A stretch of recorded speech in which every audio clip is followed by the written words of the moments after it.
The non-slip loop knot is a knot that belongs in every fly angler's bag of tricks, as it allows the fly to move through a much greater range of motion than a standard knot, like a uni or an improved clinch.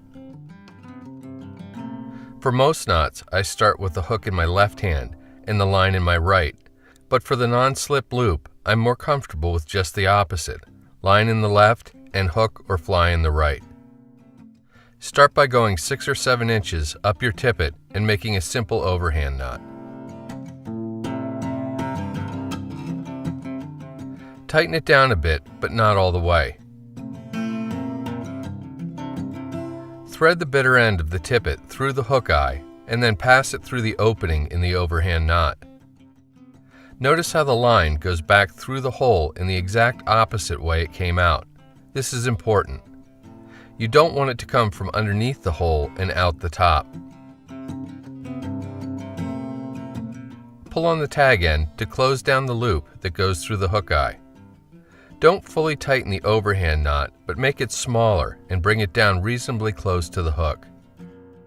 At this point, this is how the knot should appear. You may recognize it as a simple slip knot. Pinch the knot between the thumb and index finger of your right hand.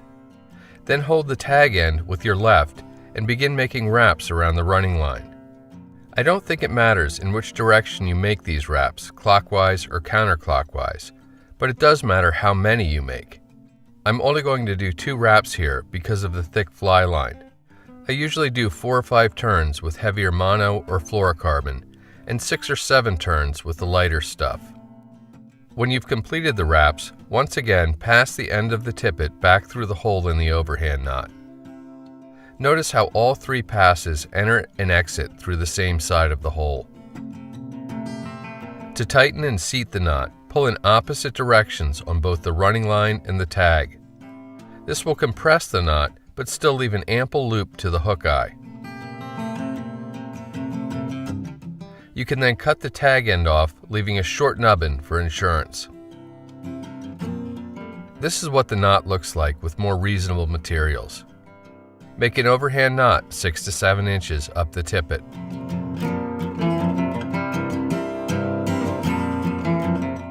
Pass the end through the eye of the fly.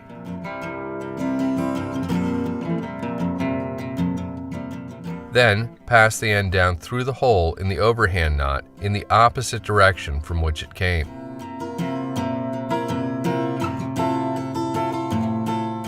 Pull on the tag and the running line to close the overhand knot and bring it closer to the hook eye.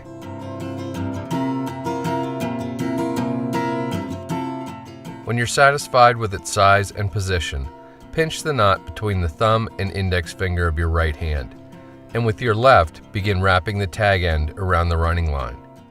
Here I'm using 20-pound mono, so I'm going to make 4 turns. With the turns complete, for the final time, run the end of the tippet through the hole in the overhand knot.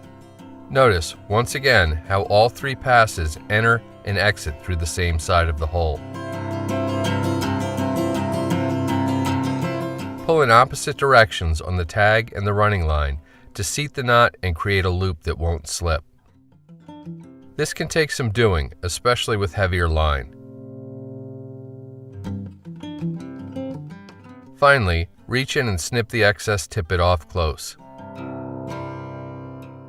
I like small loops because they allow a wide range of motion but are still close enough to the hook eye that they don't look out of place. Here are a couple of tips that really help with this knot. Prior to completely seating the knot, lubricate it with saliva. There are a lot of things rubbing together here, and lubrication really helps. Even with a knot well lubed, using forceps or pliers to hold the tag end makes closing the knot properly a whole lot easier. And once again, do leave a little bit of tippet protruding from the knot for insurance. A non-slip loop knot can be used whenever you want a fly to have more motion in the water. I, for one, can't imagine fishing a clouser minnow without it. The same holds true for almost all streamers. I'll also use it on nymphs, particularly beadheads, to give the fly a more jig-like motion. I've also heard that people use them with green weenies to increase the movement of their paddle-like tails. I wouldn't know, as I never have to resort to using such patterns and have no idea how a couple dozen of them ended up in my fly box.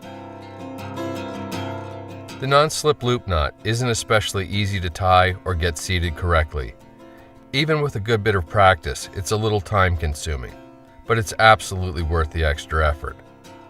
As I said in the beginning, it's a knot that every fly fisherman, actually every fisherman, should know how to tie.